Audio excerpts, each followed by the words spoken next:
오늘 본문의 말씀을 전하고 있는 사람은 사도 바울입니다. 사도 바울은 그의 삶을 두 가지로 나눌 수 있습니다.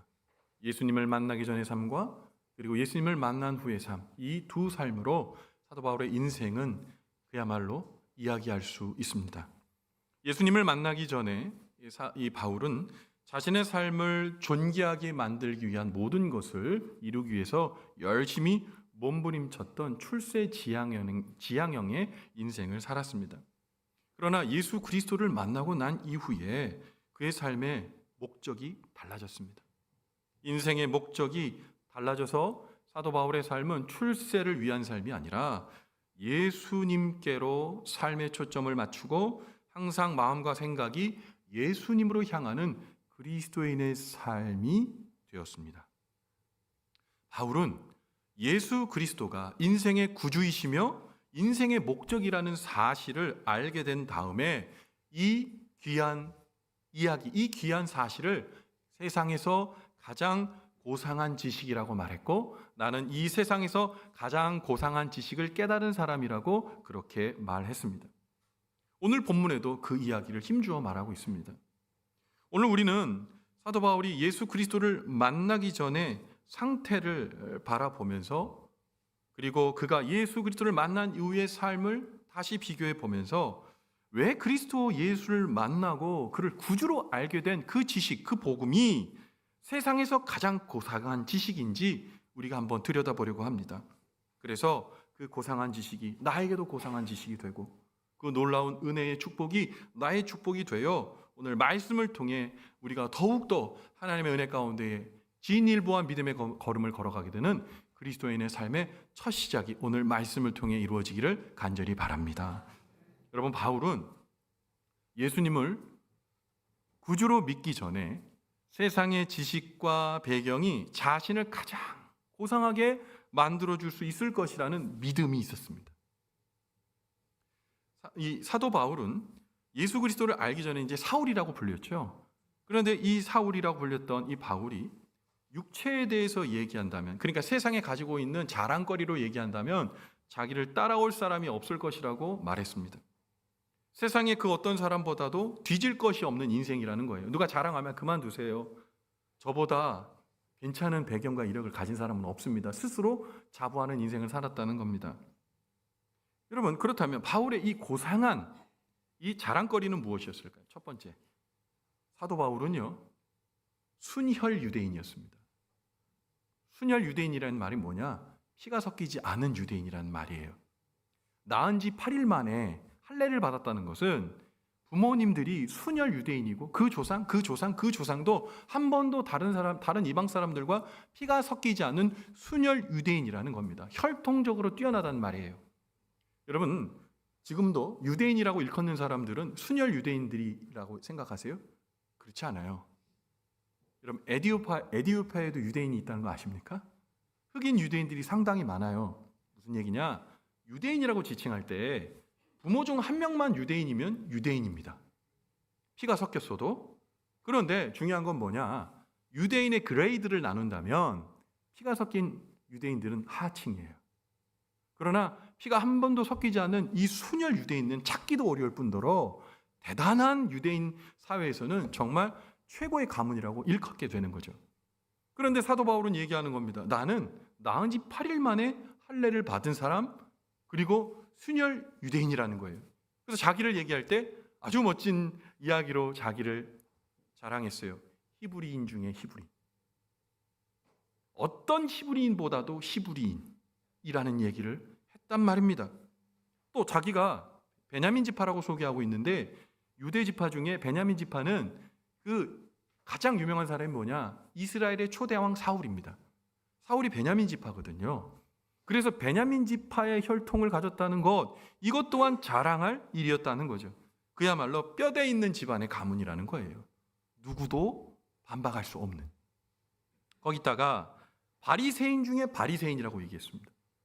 여러분, 우리가 예수님께서 하도 바리새인에 대해서 신약에 회칠한 무덤이니 또 그의 가식적인 신앙생활을 우리 주님께서 질타해서 우리가 바리새인 하면 느낌이 나쁜 거지, 유대 사람들은 바리새인이라고 하면 덮어놓고 존경했습니다. 율법을 잘 알고 율법을 봉행했던 사람들이란 말이죠. 그래서 바리새인 중에 바리새인, 이 사람이 바로 바울이었다는 겁니다. 거기다가 바울은 이스라엘의 가장 최고의 선생님 중에 선생이라고 얘기하는 가말리엘이라는 사람의 문화생이었습니다. 지금으로 얘기하면 최고의 학부의 선생님에게 배운 가장 엘리트였어요.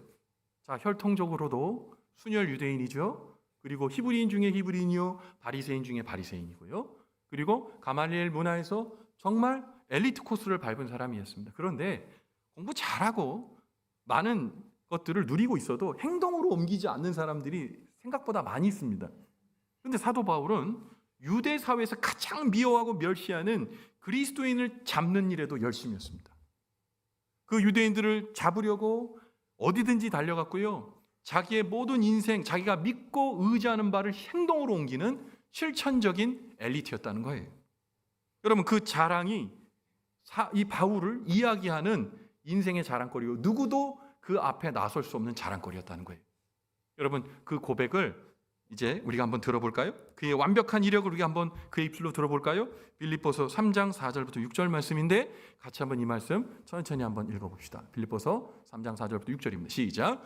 그러나 나도 육체를 신뢰할 만하며 만일 누구든지 다른 이가 육체를 신뢰할 것이 있는 줄로 생각하면 나는 더욱 그러하니 나는 8일 만에 할례를 받고 이스라엘 족속이요 베냐민 지파요 히브리인 중에 히브리인이요 율법으로는 바리새인이요 열심으로는 교회를 박해하고 율법의 의로는 흠이 없는 자라.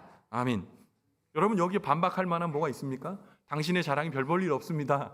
얘기할 사람 있을까요? 바울은 그야말로 유대 사회에서 가질 수 있는 모든 것들을 다 갖고 있었어요. 사실 여긴 빠졌지만 날 때부터 로마 시민권자이기도 했습니다. 지체가 높은 집안입니다. 최고의 엘리트입니다. 그러나 가진 것에 만족하지 않고 자신을 고상하게 존귀하게 만들어 줄 것을 위해 또한 쉬지 않고 달린 멋진 사람이었습니다. 바울은 자신을 만족해 줄 그 무엇을 찾아 끊임없이 자기를 채찍질하며 사는 인생이었어요. 그런데 이 놀라운 그의 자랑의 반증이 있어요. 왜 쉬지 않고 쉼없이 달렸을까요? 그의 마음을 그것들이 채울 수 없었다는 반증입니다. 그가 가진 학벌도, 그가 가진 재력도, 그가 가진 윤리 도덕적인 탁월함도, 그가 가진 바리새인이라는 호칭도, 히브리인 중에 히브리라는 호칭도, 그의 모든 유대 사람들이 가장 싫어하는 그리스도인을 잡아 죽이는 일에 앞장서는 일도 바울의 마음을 채울 수 없었던 거예요. 여러분, 그런데 사도 바울의 말이, 그의 인생의 자랑이 우리의 삶과도 오버랩됩니다. 우리가 인생을 살기 위해서, 존귀한 삶을 살기 위해서, 다른 사람보다 더 좋은 아름다운 삶을 살기 위해서 애쓰고 분투하는 우리의 삶의 자리를 돌아보십시오. 여러분, 언제 편안하게 쉬어본 적 있으세요? 열심히 달리셨잖아요. 과거에도 달렸고 지금도 달리고 있어요. 나에게 목표가 있고 그 목표를 이루기 위한 끊임없는 노력과 애씀이 우리에게 있습니다. 그런데 놀랍게도 그 끊임없는 애씀과 노력과 목표를 향한 질주가 우리의 마음을 행복하게 해주지는 않더라는 겁니다. 사도 바울은 그 인생의 공허와 삶의 허물을 채우기 위해 쉼없이 달렸지만 사실은 달리는 그 와중에도 깨닫지 못했습니다. 여러분, 그렇다면 과연 그 바울의 빈 마음은 도대체 무엇으로 채울 수 있었을까요? 여러분, 다시요. 우리의 마음 가운데는 우리의 빈 마음, 아무리 달려도 계속 갈증나는 우리의 인생은 무엇으로 이 공허를 채울 수 있을까요? 바울이 세상의 지식과 배경이 자기를 고상하게 만들어 줄 것이라고 믿었던 그 허무한 믿음 가운데에 탈출할 수 있었던 것, 그 빈 마음을 채울 수 있었던 것은 과연 무엇이었을까요? 잘 들으세요. 바울은 예수님을 구주로 믿은 다음에 그 인생이 바뀝니다. 예수님을 구주로 믿은 후에 사도 바울이 예수님을, 그리스도를 구주로 아는 지식이 세상에서 가장 고상한 지식이라고 믿고 그의 마음이 채워지기 시작했습니다.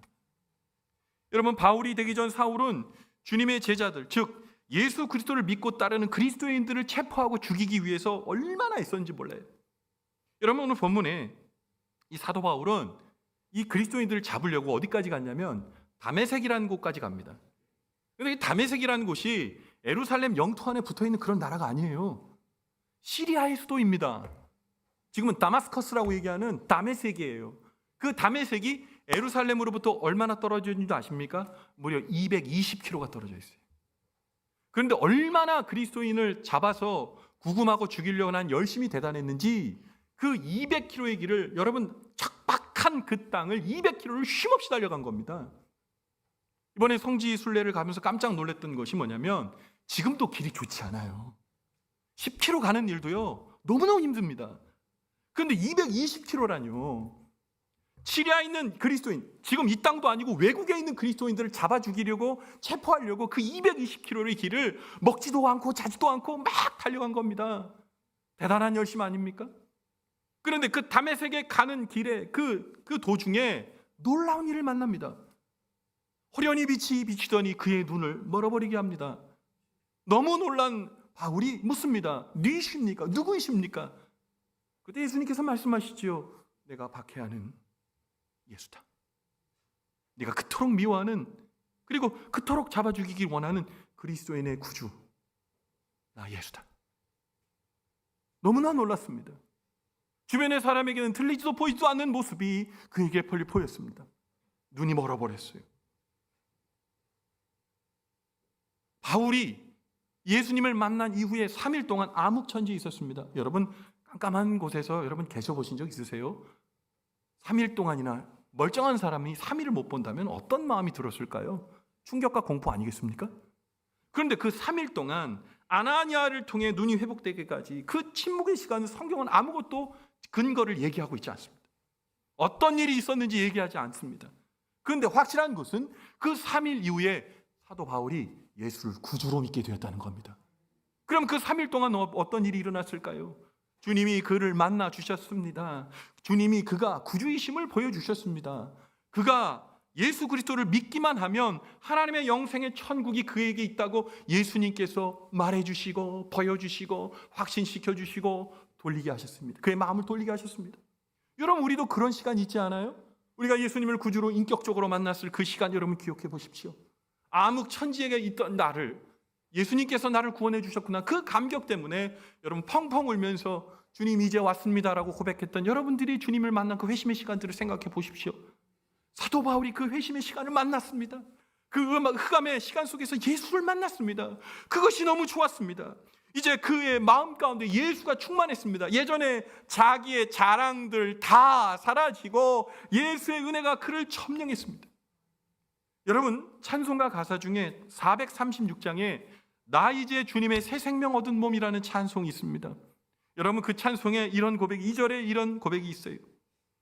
주 안에 감추인 새 생명 얻으니 이전에 좋던 것 이제는 값없다. 하늘의 은혜와 평강을 맛보니 찬송과 기도로 주 함께 살리라. 여러분, 이 찬송의 고백과 똑같아요. 예수의 놀라우신 은혜를 만났더니 예전의 자랑거리가 너무 시시한 거예요.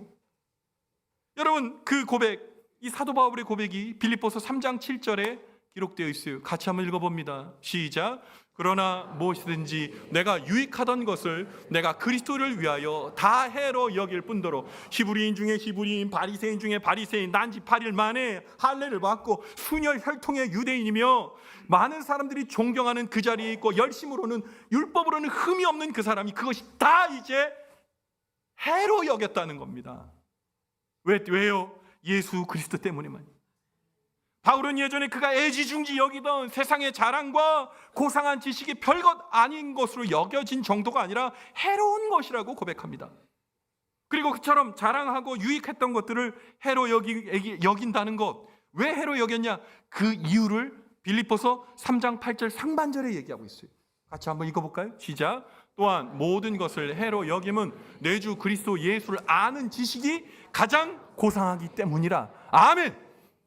모든 것이 해로 여기는 것은 이유가 뭡니까? 예수 그리스도를 아는 지식이 그 모든 것을 상세하고도 남을 만한 고상한 지식이었다는 거예요. 바울이 예수님 만나기 전에 구약의 율법이 가장 고상하고 혈통이 귀한 줄 알았습니다. 학벌이 중요하고 출신 지파가 중요한 줄 알았습니다. 자신의 탁월한 성실함과 도덕성이 자랑거리였습니다. 그러나 다메섹 도상에서 예수님을 만나고 보니 이게 너무 하찮아 보이더라는 겁니다.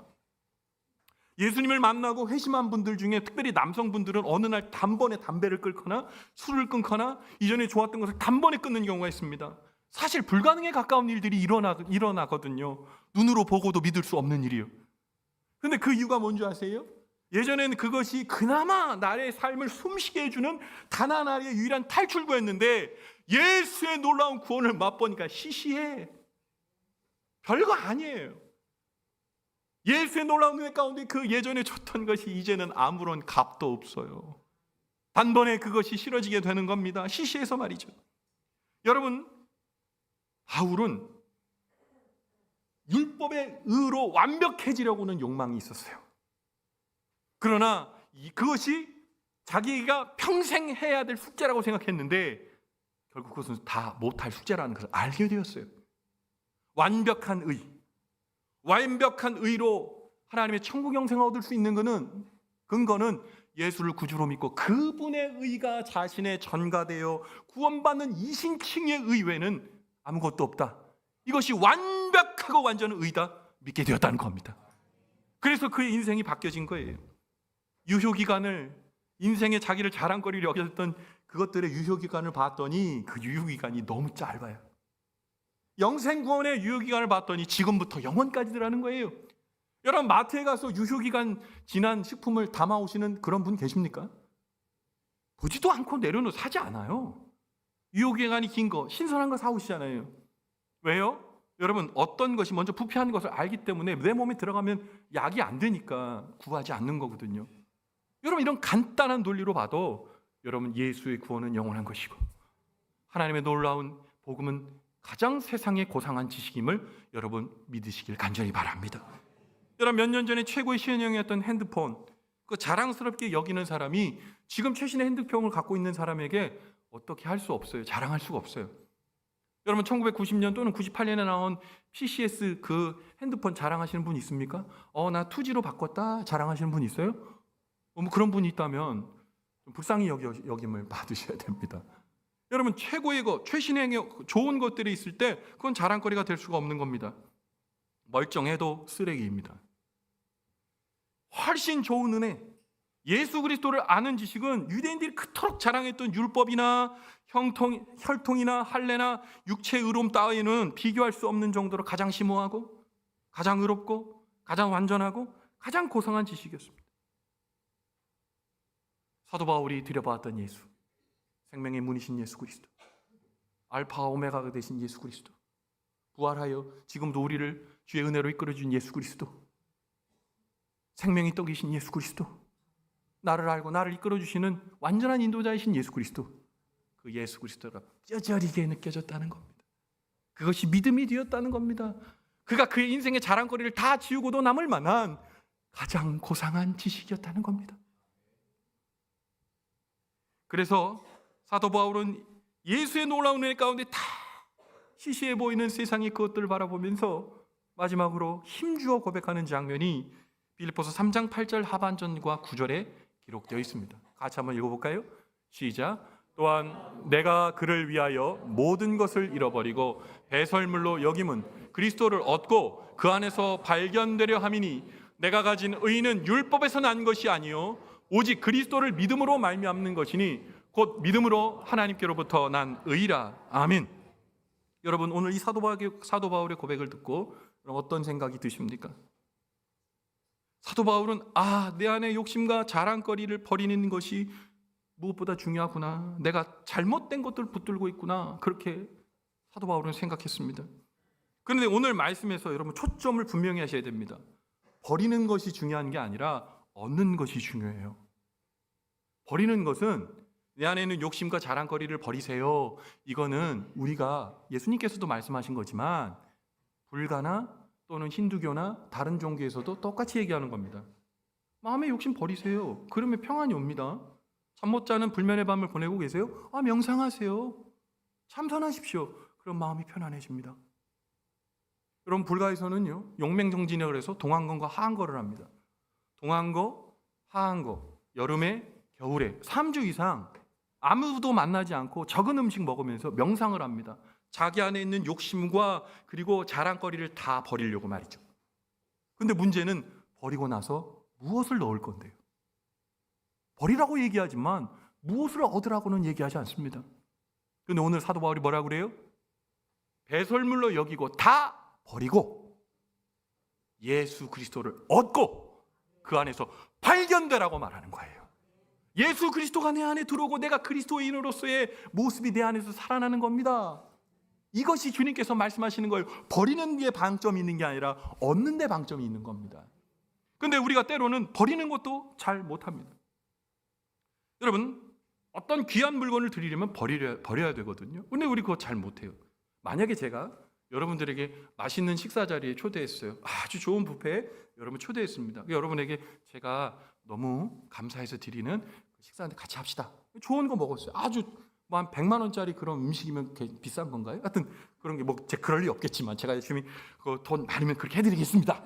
그러나 그런 일이 가정한다 그러면 그 좋은 음식을 먹고 다 드신 다음에 너무 고마우셔서 제가 이런 말을 한다면 여러분 어떻게 반응하시겠어요?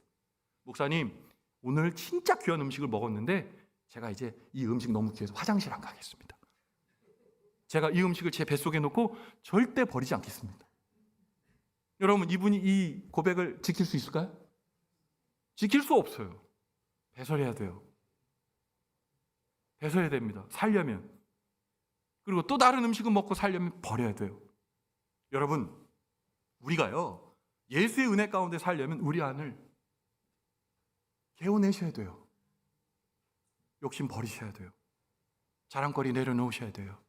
나를 멋지게 생각하게 해주는 거 버리셔야 돼요.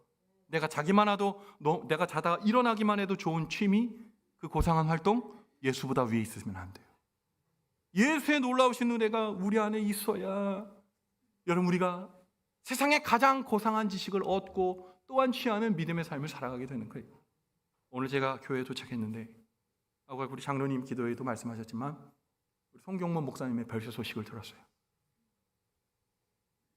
제가 목사님을 마지막 뵙고 병원에 가서 요양원 가셔서 오늘 별세하셨는데 제가 우리 송경문 목사님 방문했을 때 당뇨로 인해서 합병증을 해서 눈이 안 보이시는 상태였어요. 며칠 전부터 눈이 보이지 않으셨다고 그랬어요. 찾아갔습니다.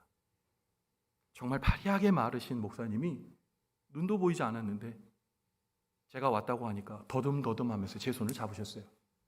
자, 목사님 제게 무슨 말 하셨을까요? 목사님이 제 손을 잡는 순간부터 자기 간증을 하기 시작합니다. 목사님, 저는 필리핀의 밀림에서 20년 동안 선교 사역을 했습니다. 우리 자녀들이 참 많이 힘들었을 텐데 도와주고 함께해서 이 필리핀 20년 사역을 감당하고 지금 이 순간까지 주님과 함께 이렇게 걸어왔습니다. 목사님 눈 보이지 않아서 불편하지 않으세요? 아니요. 오히려 눈이 감기니 주님이 더 또렷하게 보입니다. 제 손을 꼭 잡으며 말씀하셨어요. 저의 인생을 예수로 축약하여 말할 수 있는 것이 제겐 자랑입니다. 목사님 오늘 별세하셨던 소식을 들으며 저는 감사했습니다. 하나님, 우리 송경보 목사님 주님 앞에 나갈 때 주님을 향한 자랑거리가 얼마나 많을까요? 주님, 제가 주님의 뜻을 위해 살다가 주님을 자랑으로 살다가 오늘 여기 왔습니다. 자랑은 안 하더라. 잘했다. 안아주셨을 것을 생각하니까 너무 감사가 되었어요. 여러분, 우리가 인생을 살면서 주님 앞에 서는 날이 분명히 오게 됩니다. 그때 여러분 주님 앞에 뭐 자랑하실 거예요? 100억에 넘는 자산가였습니다. 세상에 흠모할 만한 권력을 가진 사람이었습니다. 이러저러한 자랑거리. 주님께서 그 자랑거리에 뭐라고 답하실까요?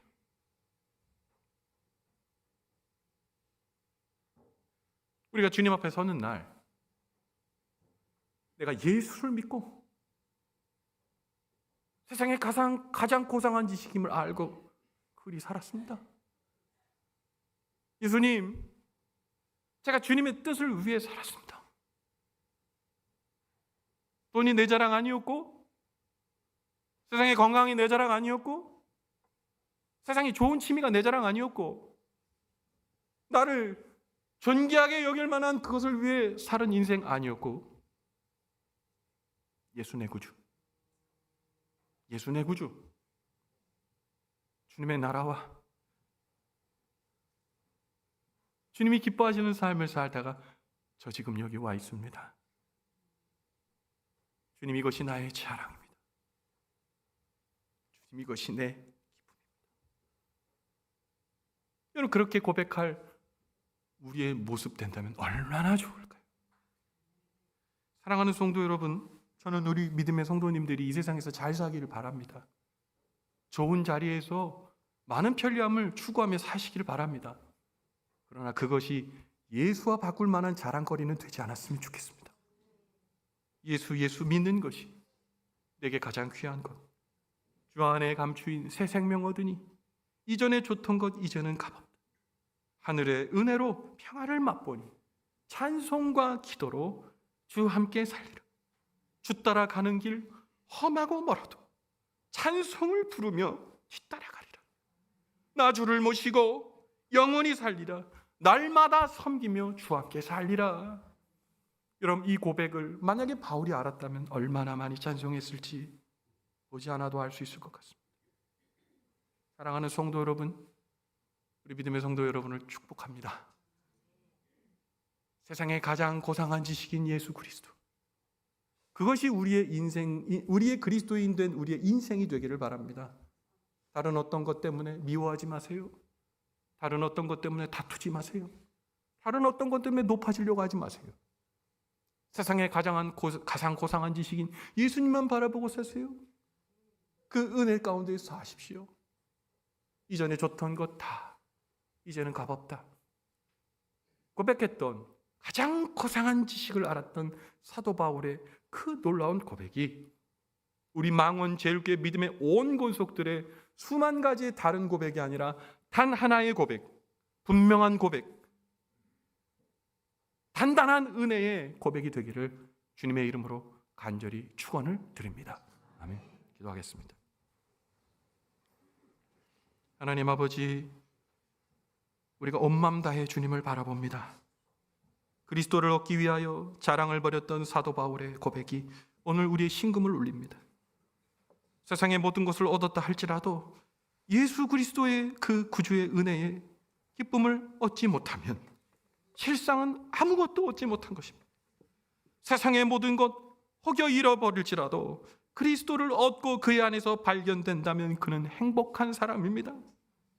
세상에서 가장 고상한 지식인 예수를 알고 믿음으로 인해 우리의 빈 마음이 가득 채워지고 예수 그리스도의 놀라운 구원이 날마다 우리의 기쁨이요 행복이 되는 우리 망원 제일교회 믿음의 권속들의 오롯한 복이 되도록 축복하여 주시옵소서. 오늘도 주님을 바라봅니다. 내 자랑, 내 보배, 모든 것을 잃어버릴지라도 반드시 얻어야 될 그 예수의 놀라우신 은혜, 구원, 그 은혜가 우리 안에 지금 자리매김합니다. 이 구원의 은혜로 살게 해 주옵소서. 주 은혜로 살게 도와주셔서 하나님 아버지, 주님께서 주신 놀라운 축복의 은혜 가운데 그리스도인의 빛난 삶 살아가는 우리 모든 망원주일교회 믿음의 권속들 되게 도와주시옵소서. 오늘도 그 은혜를 우리에게 주심에 감사드리며 세상의 가장 고상한 지식이신 예수님 귀하신 이름 받들어 간절히 축복하며 기도 올리옵나이다. 아멘.